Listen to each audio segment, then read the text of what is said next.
a good day or a bad day. I've been an anomaly already today, and now I'm an elder. So I think I'm going to take that as a good thing. And Bryce, I just have one thing to say to you: what goes on tour stays on tour. Okay. But look, it is, and thank you. I think you call that warming up the crowd. But it is, it's great and to have you all here today, and it's absolutely my privilege to officially welcome you to the very, very first NFF Leaders Summit, being held here very appropriately in the big house on the hill in the Parliamentary Theatre here today. I'd also like to acknowledge Australia's very first farmers, and in particular the Ngunnawal people on the land on whose lands we meet today. In my own region, we also have a very close relationship with the Gomeroi people, who were our first farmers. So I certainly do pay my respects to elders past and present, and also acknowledge their historic and continuing role in Australian agriculture. I'd also like to welcome absolutely each and every one of you. Some of you I've already had the chance to meet this morning over morning tea, but particularly representatives of our NFF family and those from outside who've travelled from all parts of Australia to join us as we celebrate and reflect on, I think, this strong future for Australian agriculture. It's wonderful to see so many of our industry's leaders in the audience today, and future leaders too. And on the attendance list are many of the wonderful Ag Week events happening in Canberra this week. We kicked off Ag Week last year. It was such a great success. Love being able to bring the bush to the capital, love being able to make agriculture the focus for the week. And so looking forward to a really, really full calendar of events. And having this on day one is really, really setting the scene.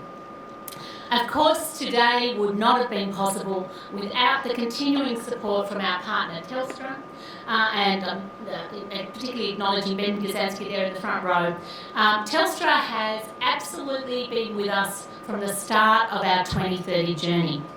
And we are so thrilled with the relationship. Our board met recently with the board of Telstra and reflected on some of the outcomes of the program so far and some of the places that we'd like to take this journey in the future. We're delighted about our relationship with Telstra. It's been a very strong one. It has enabled us to, as Bryce said, travel across Australia, I think around about 20 roundtables all across Australia, talking to people within our NFF family and outside it about the future of agriculture in Australia. And we certainly thank Telstra for their ongoing commitment, not just to this program, but also to Australian agriculture. 2019 has been another tough year for many of our farmers, with ongoing drought and rising trade tensions, and it would be absolutely remiss of me not to acknowledge that as I stand here today. However, in Australia we're also blessed with huge opportunities that can absolutely, and we believe certainly, provide a bright future for Australian agriculture and ensure that not only has it been one of the absolute foundation stones of our country's history, but also a really strong foundation now on which to build a great future for Australia as well. Realising the opportunities and weathering some of the challenges in front of us requires, we believe, a strategic approach, delivered in partnership across all areas of industry and government. And this concept of strategic collaboration has been the driving force of the 2030 roadmap.